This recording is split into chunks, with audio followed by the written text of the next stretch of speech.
એક વખત એક ઇન્ટરનેશનલ પાયલોટ હતો, એનો એક છેલ્લો દિવસ હતો. અલગ અલગ કન્ટ્રીમાં ફરે, અલગ અલગ વિદેશના અલગ અલગ દેશમાં ફરે, એટલે એની પાસે અલગ અલગ પ્રકારની કરન્સીઓ હતી. ડોલરે હોય, દિરહમે હોય ને, યુરોએ હોય ને, પાઉન્ડે હોય ને, રૂપિયાએ હોય. એની છેલ્લી ફ્લાઇટ હતી એના દિવસે. એ 5મા માળે હોટલની રૂમમાં હતો અને એણે નક્કી કર્યું હતું કે હવે આટલી બધી કરન્સીઓને શું લઈને જઈને કરીશ, મારી પાસે તો અઢળક ઉપરવાળાની દયાથી મારી પાસે છે. એણે આમ બારીમાં ગેલેરીમાં જોયું તો એણે જોયું કે નીચે એક સાવ ગરીબ કહેવાય એવો અને એક વિવશ માણસ બેઠો હતો. એને એની ચહેરા ઉપરથી 5મા માળેથી એને પીડા પડખાઈ ગઈ હતી કે આ તકલીફમાં છે. એણે પહેલી વખત પોતાના ખિસ્સામાં હાથ નાખ્યો અને જોયું તો પાઉન્ડ નીકળ્યા. એટલે ઓલે ઉપરથી 5મા માળેથી પાઉન્ડ નીચે ઘા કર્યા. એટલે ઓલા માણસે આજુબાજુ જોયા વગર, કોઈનું ધ્યાન નથી ને એમ કહીને ખિસ્સામાં નાખી લીધા. એટલે ઓલા માણસને એમ થયું કે હવે બીજું નાખીશ ને ત્યારે ઉપર જોશે. એટલે એણે ફરી વાર એક ડોલર નાખ્યા. ડોલર 2 થી 3 હતા, અલગ અલગ પ્રકારના, 50 અને 100 એની રીતે. એ માણસે એ પણ આજુબાજુવાળામાં ક્યાંય જોયા વગર સરસ આમ કાંઈ જાણે એને કંઈ ખબર જ નથી એમ કરી ખસકાવી લીધા અને પોતાના ખિસ્સામાં નાખી લીધા. એ માણસે છેલ્લો પ્રયત્ન કર્યો, કારણ કે ઓલા માણસે નક્કી કર્યું હતું કે મારી પાસે છે એટલા બધા જ પૈસા મારે આપી દેવા છે. પણ એવું કંઈ થયું નહીં. ઓલા માણસે બહુ દુઃખ લાગી ગયું કે ક્યારનો પૈસા અલગ અલગ કરન્સી જુદા જુદા સ્વરૂપે નાખતો જાઉં છું અને નીચેવાળો માણસ એક પણ વાર ઉપર જોતો નથી કે કોણ નાખે છે, કોણ આપે છે. એટલે એણે છેલ્લી વખત કર્યું કે હવે જો નાખવું ને જો ન જોવે ને ઉપર તો હવે દેવાનું બંધ કરી દેવું. એને છેલ્લા જે દિરહમ હતા થોડાક એ નાખી દીધા અને ઓલા માણસે જોયું જ નહીં, આજુબાજુવાળા કોઈના છે નહીં, કોઈ મન જોતું નથી ને એમ કરીને ખિસ્સામાં નાખી લીધા. પછી ઓલા માણસે પોતાની ગેલેરીનો દરવાજો બંધ કરી અને અંદર હતા ને એટલા બધા લઈ જવાનું હતું. જાણે અજાણે હું ને તમે આ જ કરીએ છીએ કે ઉપરવાળો જુદી જુદી રીતે મને સુખ અને સુવિધા આપે છે. ઉપરવાળાને એક પણ વખત જોઈ નથી કહેતો ગળે તે ઘણુંય દીધું. કોણ દે છે એની કદરે નથી અને એની તરફની આપણી દિશાય નથી. ખરેખર વૃદ્ધત્વની ફરિયાદ ન કરો. જેને જિંદગી નથી મળી એને પૂછો, પથારીમાં હો એને પૂછો. ક્યારેક આવજો અમારા જેવી સંસ્થાઓમાં કે મનોદિવ્યાંગ બાળકો કોને કહેવાય. આંખ ન હોય, 50 વર્ષના થઈ ગયા હોય છોકરાઓ અને એની 70 વર્ષની માં એને મોઢામાં કોળિયા દેતી હોય, એને દુઃખ અને તકલીફ કહેવાય. તમે જો જમી શકતા હો પોતાની રીતે તો ઉપરવાળાનો આજે આભાર માનજો કે તે મને એવા દાંત હાવટ નાકને કામ દીધું કે હું કોળિયા ભરી શકું છું. 50 વર્ષના દીકરાને ચાવીને મોઢામાં નાખે ને ત્યારે ગળી શકે છે. તમે આજે પણ જો જોઈ શકતા હો આટલું સરસ બનાવેલી દુનિયા તો 100% ઉપરવાળાનો આભાર માનો, કારણ કે વિશ્વના 4.5 કરોડ લોકો જોઈ શકતા નથી.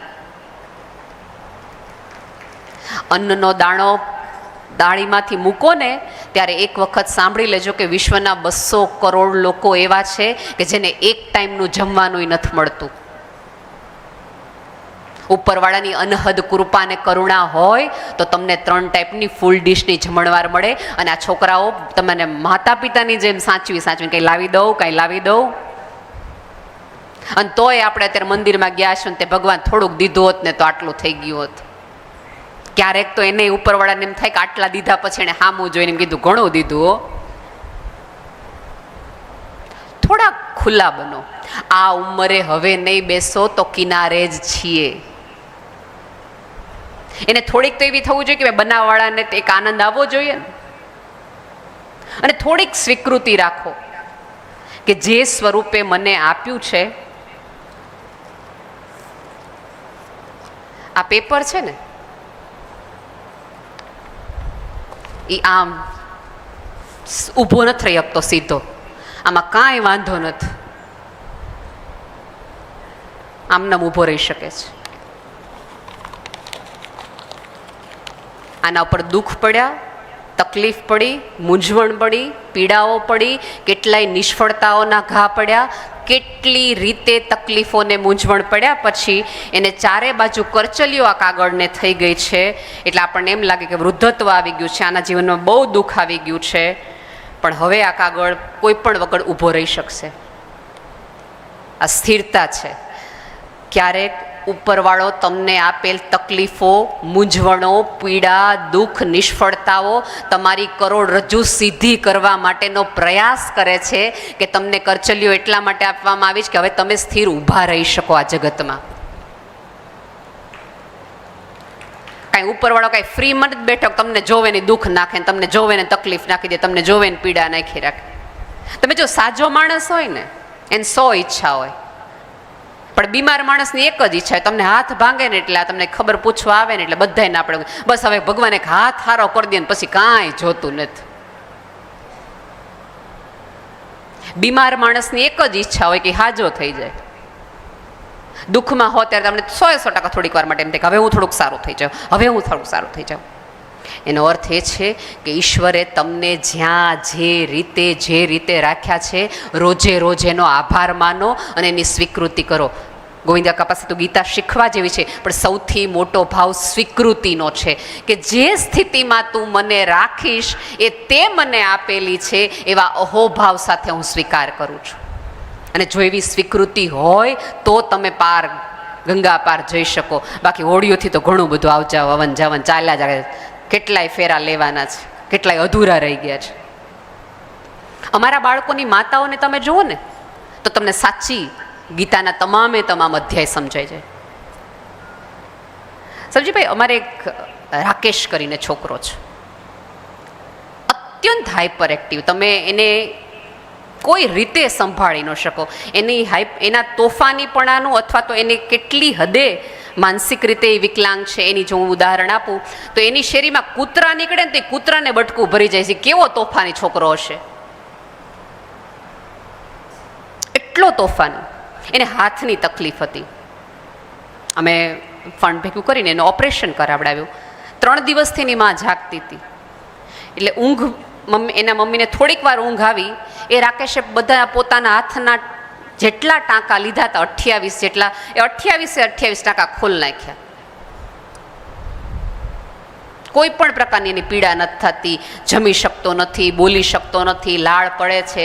અને ઓલું ભગવાને કીધું હોય ને કે દીકરો દેજો, દીકરો દેજો. 4 દીકરીઓ ઉપર માનતા ન આવેલો દીકરો હતો કે જે હવે કોઈનું માનતો નથી. આ રાકેશ તોય એની માં એક રૂમ રસોડાનું, એક જ રૂમ, રસોડું તો છે જ નહીં, એને તમે રસોડું ગણો, બાથરૂમ ગણો, બેડરૂમ ગણો. એ 4 દીકરીઓ, શાંતુબેન, એનો પતિ અને આટલા રીએ. થોડાક વખત પહેલા, લગભગ 2-2.5 મહિના પહેલા એના પતિને પીવાની આદત, એટલે પીને એક જગ્યાએ ભયંકર ગરમી હશે એમાં પડી ગયા. એમાં બ્રેઇન સ્ટ્રોક આવ્યો અને પછી હોસ્પિટલના બધા દોડા શરૂ થાય. મને એકે રીતે સૌજીભાઈ સમજાય નહીં કે હું એની માને કયું સાંત્વના આપું, હું એને શું કહું કે આમાં ભગવાને શું જોયું હશે. ઓલા દીકરામાં તો હજી હું એમ કહી શકતી હતી કે ભગવાને તારી પાસેથી સેવા લેવડાવી હશે, ના કરાવવું હશે ને તારા ઘરે ભગવાન આવ્યા હશે. કઈ તકલીફમાંથી હું એ સ્ત્રીને એમ કહું કે કંઈક આમાં કંઈક રહસ્ય હશે ઉપરવાળાનું. મારાથી બોલાતું જ નહોતું કે 4 દીકરીઓ છે, દીકરો આવો છે, ઘરની સ્થિતિ આવી છે, અને હવે જે પતિ છે એ બોલી ચાલી શકતો નથી, પેરાલિસિસ વાળું આખું એનું શરીર છે. હવે કોઈ શાસ્ત્ર ભણી નથી, લખતા વાંચતા આવડતું નથી. એ શાંતુબેને મને ભેટીને એવું કીધું હતું કે બેન, એક મૂંગો હતો ને બીજો વધ્યો, આમાં શું નવી વાત છે.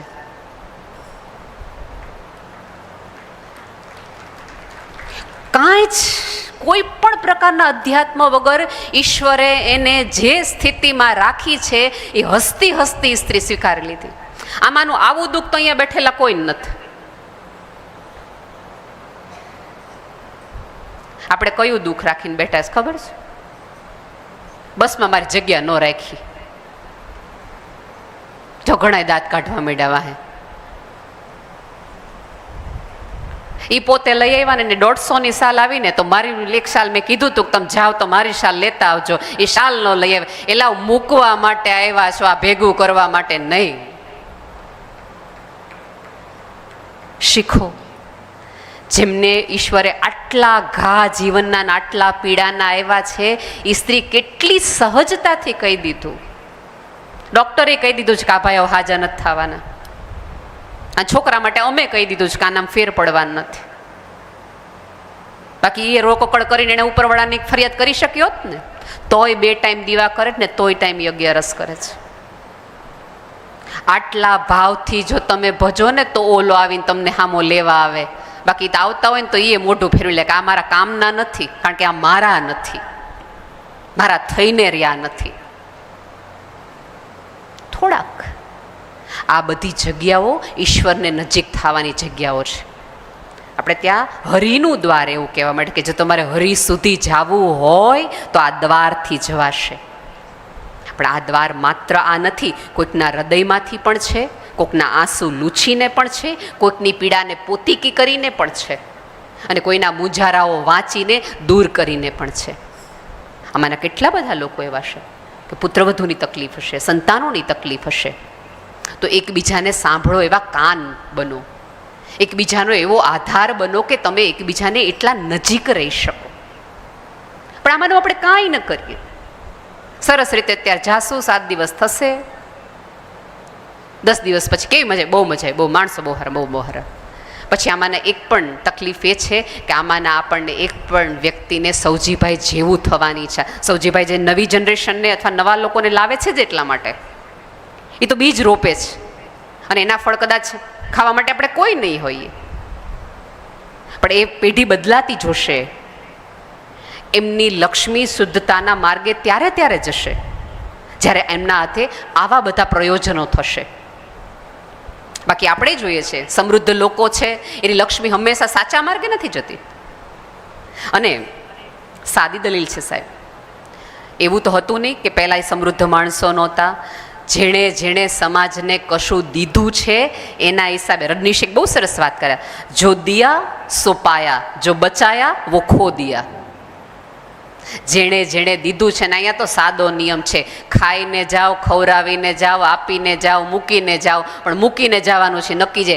પણ સૌજીભાઈ ને ગોવિંદભાઈ જેવા લોકોએ તો વાવવાનું નક્કી કર્યું કે વાવેલું ક્યાં નાખશો, એ મારે નહીં આવે, પણ એના છાંયડે હું નહીં, મારી પેઢીઓની પેઢીઓ ટાઢક વાપરતી રહેશે. હું સૌજીભાઈની જેમ તળાવ નહીં બનાવી શકું, તમે નહીં બનાવી શકો, પણ તમે એટલું તો કરી શકો ને કે તમારા ઘરના આંગણે એકાદ કુંડું નાખી કે જ્યાં 42 ડિગ્રીની અંદર કોઈક તડપતી ચકલીને પાણી મળી શકે એટલું કુંડું તો કરી શકો કે ન કરી શકો? ગાય માટે નાનું એવું રાખીને એટલું તો થાય કે નહીં? આપણે એમના જેટલા વૃક્ષારોપણ નહીં કરી શકીએ, પણ આપણા ઘરનો તુલસી કાર્ય બળી ન જાય એટલી ખેવના તો થાય ને. એમને જેમ આપણે 7000 વૃદ્ધોની વંદના નહીં કરી શકીએ, વડીલોની વંદના નહીં કરી શકીએ, આપણી ક્ષમતા બાનો કદાચ 1 સેકન્ડ માટે માનીએ કે હોય, પણ આપણા ઘરમાં રહેલા વડીલને આ ભાવે જોવાનું તો શરૂ કરી શકાય ને. અથવા આપણી શેરીના વડીલને. વૃદ્ધત્વ છે ને એ તો કેરી જેવું છે. રવિન્દ્રનાથ ટાગોરના છેલ્લા દિવસો ચાલી રહ્યા હતા. વૃદ્ધ શરીર અને નોબેલ પ્રાઇઝ મળ્યું એટલે વિશ્વના 4 બાજુથી લોકો ગુરુવરને પગે લાગવા આવે અને મળવા આવે. એટલે એક વખત બપોરના લગભગ 2-2:30 વાગ્યા હશે ને ગુરુદેવ આરામ તરફ જઈ રહ્યા હતા. એટલે એમાંના કોઈક વ્યક્તિએ કીધું કે ગુરુદેવને મળવા માટે થોડા લોકો આવ્યા છે. તો અંતેવાસીએ ઘણી મના કરી કે ભાઈ ગુરુદેવ આરામમાં જઈ રહ્યા છે, હમણાં જ છે, હવે પહેલાં જેવા સ્વસ્થ નથી રહેતા, બહુ બધી તકલીફોમાં છે. અને ગુરુદેવ આ રકજગ સાંભળી જાય છે. રવિન્દ્રનાથ ટાગોર એ રકજગ સાંભળી જાય છે એટલે ગુરુદેવ બહાર આવીને એના અંતેવાસીને એમ કહે છે કે બોલાવી લ્યો, મળી લઉં. વ્યક્તિ મળી લે છે ને ફરીવાર ગુરુદેવ જ્યારે જતા હોય છે ત્યારે અંતેવાસીને જે કહીને જાય છે એ આ પૃથ્વી પરના દરેક વૃદ્ધે સમજી લેવા જેવી વાત છે. રવિન્દ્રનાથ ટાગોર એવું કહે છે કે હવે આ વૃક્ષની અંદર માત્ર કેરીઓ બચી છે, પાંદડાઓ નથી બચ્યા. કેરીઓ છે એટલે પાણા ખાવાની તૈયારી રાખવાની. વૃદ્ધત્વ એ કે તમને કોકના તિરસ્કારના અપમાનના ગમે એટલા પાણા પડે, પણ તમારી પાસે કેરી છે અનુભવની, તો તમારે મીઠાશ જ પાણાની સામે આપવાની. કારણ કે જુવાન લોહીને નથી ખબર કે આ મારા આંગણે આવીને ઊભી રહેવાની છે. કારણ કે આપણે તો જુવાનીમાંથી પસાર થયા છીએ ને. આ વાળની સફેદીની ચાંદીમાંથી આવતી પેઢીને ચમક અને જ્યોત મળવી જોઈએ. તમને જોઈને કંટાળા ન આવવો જોઈએ. સંતાન તમને ખબર છે ક્યારેક એવું નથી લાગતું કે આપણે બધાને ફોન શું કામ કટ કરે છે? કારણ કે ફોનમાં આપણે શું કહીએ, કેમ છે, આ જોને કે હવે પગ નથી રહેતા, આ જોને હવે શરીરની તકલીફ છે, આ જોને ઓલું છે. અને થોડોક દીકરો ખુલે એટલે આપણે એમ કે હું તને કહેતી નથી પણ બાઈની જીભ બહુ છે, બહુ બોલે છે, હું એને ક્યાં નડું, મારે ખાવા કેટલું જોઈ, મારે ખાવા કેટલું જોઈ. હા સાચી વાત છે, ખાવા આપણે બહુ જોતું નથી, પણ બાએ પાઉંભાજી કરી હોય ત્યારે આપણે એમ કંઈક ના ના મને રોટલો જ કરી દે, મને રોટલો જ કરી દે. મીઠાશથી 2 વખત પાઉંભાજી કાંઈ બોલ્યા વગર ખાધી હોય ને અને ઓછી ખાધી હોય ને તો ઓલોય માણસ જ છે. તો ત્રીજી વાર એમ કે ભાઈ એક રોટલો ઘડતા વાર કેટલી લાગે. પણ એ આપણાથી ઓલું ન થાય. કેરી ન આપી પાણાની સામે પાણા આપો તો પછી એ જ થાય, લોહી લુહાણ જ થવાનું થાય. એ ઘર તમારું જ છે. અહીંયાથી જતી વખતે બીજો નિયમો અનેક પ્રકારના લેજો, પણ હવે કડવું નહીં બોલું. જીભના ઘાવ હવે પછી મારી સાથે રહેતા એક પણ વ્યક્તિને નહીં આપું, એટલું હું સમજી જાઉં તોય હરી ઢુકડો જ છે. પણ ખબર નહીં બોલાતું નથી. કરેલા ઉપર પાણી ફેરવવાની આપણને આદત છે. તમે ધારો કે તમને શરીર સરસ ચાલતું હોય તો તમે ઘરના કામ કરો, એમાં કાંઈ વાંધો નથી. આ તમને શું લાગે છે સૌજીભાઈ, ગોવિંદભાઈ છે એ આ ઉંમરે અત્યારે 15 દિવસ આટલી રીતે નિરાતે બેઠા છે, પણ આ 15 દિવસની ભરપાઈ કરવા માટે એણે 24 કલાકમાં 48 કલાકનું કામ કરવું પડશે. બધા જ કરે જ છે. તમે ગઈકાલે જોયું હશે કે રાધા ભાભી બધાને પીરસી રહ્યા હતા અલગ અલગ રીતે. કેવા રીતે એમ ઝડપથી. આપણા ઘરે મહેમાન આવે તો આપણે 3 વસ્તુના ઓર્ડર કરીએ ખરા, ઓલું લાવો, ઓલું લાવો, ઓલું લાવો, પણ આપણા 2 પગ લઈને આપણે રસોડામાં જઈને એમ ન કે હું તને કરાવતું ચિંતા કરમાં. તો દીકરાની વહુને એમ થાય કે મારા બા બેઠા છે ને ત્યાં સુધી મારે વાંધો નથી. બાકી તો આપણને જોઈને એમ થાય કે આ હું કામ બેઠા હશે. વિચાર કરવાનો છે કે મારે કઈ યાદીમાં જવું છે. રિટર્ન અહીંયા તમે 100% જશો ત્યારે કેટલું બધું અલગ અલગ લોકો માટે લઈ જશો, પણ તમે કઈ લોકો માટે લઈ જશો કે જે તમારા ગમતા હશે, તમારા વાલા હશે. આજે લઈ જવું હોય તો એક એવી વ્યક્તિ માટે લઈ જશો કે જેના ઉપર તમને સૌથી વધુ દાજ છે. તમે નક્કી કર્યું કે આનું મોઢું મારે કોઈ દી વતાવવું નથી. એ વ્યક્તિ માટે જો તમે આજે વસ્તુ લઈને એના ઘરે દેવા જાઓ ને તો તમારું ગંગા સ્નાન સાચું, તો તમારો પશ્ચાતાપ સાચો કે જે થયું, જે સમયે, જે ક્ષણે કર્યું તે તારા કર્મ પ્રમાણે, તારા સંસ્કાર પ્રમાણે કર્યું. આ મારું બદલાયેલું ચારે તે સાહેબ. આપણે તો એવી સંત પરંપરામાં ને એવી સનાતન પરંપરામાં છીએ કે જ્યાં વાલ્મીકીના ઉદાહરણો દેવાય છે.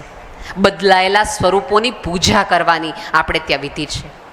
આપણે ત્યાં શાસ્ત્ર માત્ર વાંચો નહીં, એને થોડાક જીવવાના શરૂ કરો.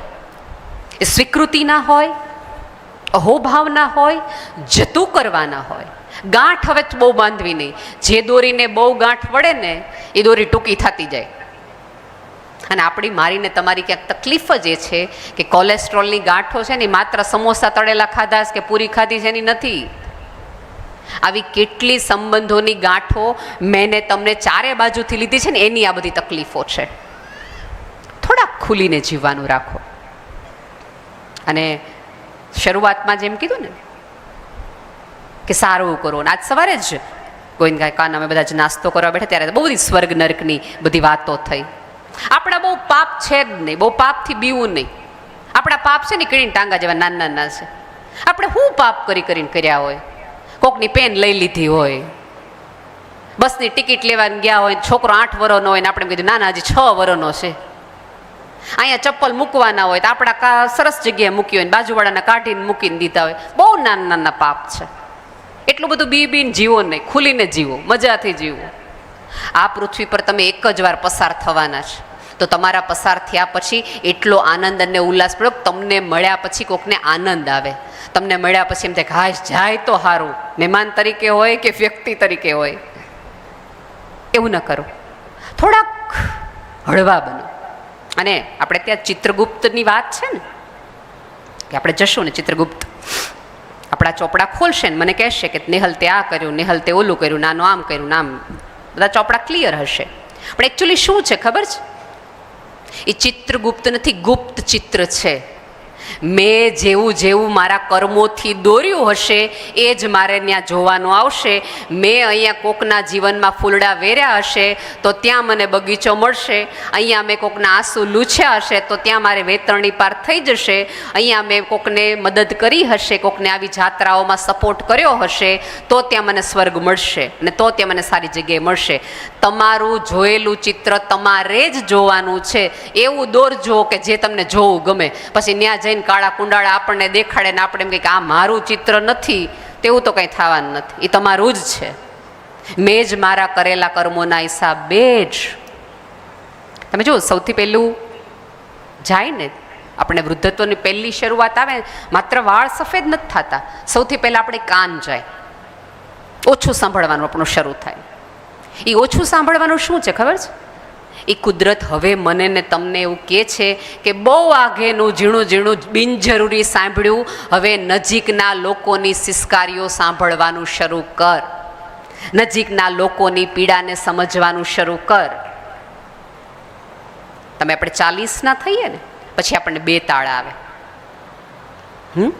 એ પહેલી કુદરતે મને ને તમે આપેલી પહેલી સિગ્નલ છે કે તમારા પાસે જે ટિકિટ છે એનું કાઉન્ટડાઉન શરૂ થઈ ગયું છે. 2 તાળાની શું તકલીફ છે ખબર છે?